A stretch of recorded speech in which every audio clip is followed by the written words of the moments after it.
षोडशो अध्याय।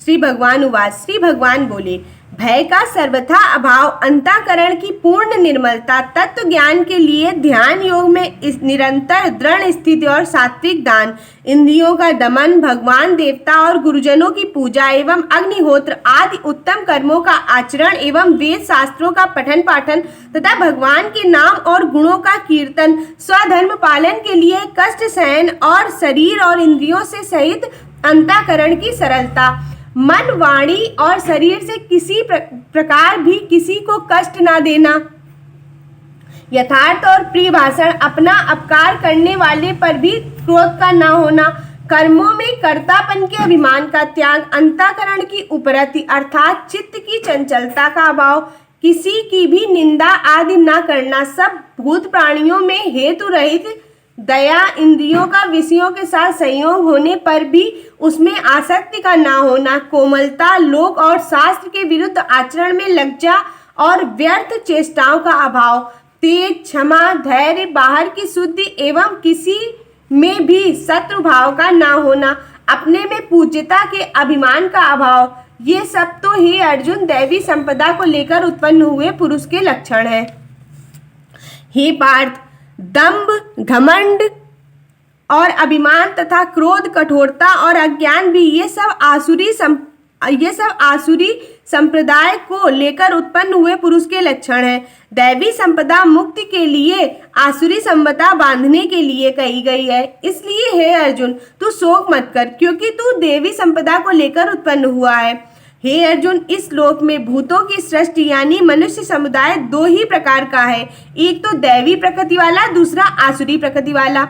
उसमें से दैवी प्रकृति वाला तो विस्तार पूर्वक कहा गया है। अब तू आसुरी प्रकृति वाला मनुष्य समुदाय को भी विस्तार पूर्वक मुझसे सुन।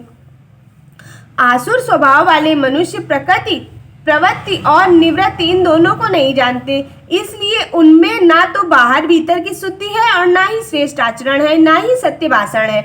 वे आसुरी प्रकृति वाले मनुष्य कहा करते हैं कि जगत आश्रय रहित, सर्वथा असत्य और बिना ईश्वर के अपने आप केवल स्त्री पुरुष के संयोग से उत्पन्न है, अतएव केवल काम ही इसका कारण है, इसके सिवा और क्या ही है। इस मिथ्या ज्ञान को अवलंबन करके जिसका स्वभाव नष्ट हो गया है तथा जिसकी बुद्धि मंद है, वे सबका अपकार करने वाले क्रूर कर्मी मनुष्य केवल जगत के नाश के लिए ही समर्थ होते हैं। वे दंभ, मान और मद से युक्त मनुष्य किसी प्रकार भी पूर्ण न होने वाली कामनाओं का आश्रय लेकर अज्ञान में मिथ्या सिद्धांतों को ग्रहण करते और भ्रष्ट आचरणों को धारण करके संसार में विचरते हैं तथा वे मृत्यु पर्यंत रहने वाली असंख्य चिंताओं का आश्रय लेने वाले, विषय भोगों के भोगने में तत्पर रहने वाले और इतना ही सुख है इस प्रकार मानने वाले होते हैं। वे आशा की सैकड़ों फांसियों में बंधे हुए मनुष्य काम क्रोध के परायण होकर विषय भोगों के लिए अन्याय पूर्वक धनादि पदार्थों का संग्रह करने की चेष्टा करते हैं। वे सोचा करते हैं कि मैंने आज यह प्राप्त कर लिया है, अब और इस मनोरथ को प्राप्त कर लूंगा, मेरे पास यह इतना धन है और फिर यह हो जाएगा। वह शत्रु मेरे द्वारा मारा गया और उस दूसरे शत्रुओं को भी मैं मार डालूंगा। मैं ईश्वर हूँ, ऐश्वर्य को भोगने वाला हूँ, मैं सब सिद्धियों से युक्त हूँ, बलवान और सुखी हूँ, मैं बड़ा धनी और बड़े कुटुंब वाला हूँ, मेरे समान दूसरा कौन है। मैं यज्ञ करूंगा, दान दूंगा, आमोद प्रमोद करूंगा। इस प्रकार अज्ञान से मोहित रहने वाले तथा अनेक प्रकार से भ्रमित चित्त वाले मोह रूप जाल में समावृत और विषय भोगों में अत्यंत आसक्त आसुर लोग महान अपवित्र नरक में गिरते हैं।